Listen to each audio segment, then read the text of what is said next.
we made it out here. Here's my little setup. It was such a cute Airbnb that the bride rented. So first up, we had the maid of honor. Loved how her makeup came out. Then we had another bridesmaid, so fresh and elegant and timeless. And then we had mother of the bride, who's just as important as the bride. And then finally we have our bride. So I decided to kind of show you guys a little bit of my process when working with the bride and just kind of how we did her glam.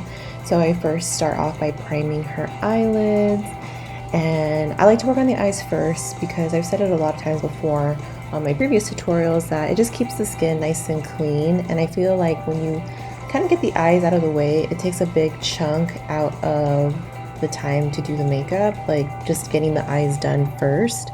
And she wanted this really bronzy, elongated look. She showed me the inspo picture and it was gorgeous. So that's exactly what we did. And she had the perfect eye shape for it. So I'm just cleaning up any of the mess underneath before going in.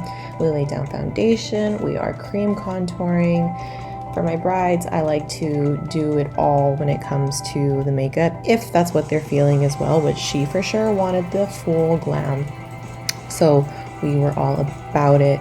I want to get the skin nice and flawless, but of course making it last and be cry proof, sweat proof, and all the things proof that comes with weddings. We gave her skin a really nice glow, finished off with a neutral nude lip. Look at her eyes. Like, does she not have the perfect brow and eye shape for this type of look? The lashes were giving, I mean, it just brought out her features and eyes so much. And here's the finished look. And that concluded my bridal party for this Saturday. And I'm finally getting a chance to eat, so time to make my way back home.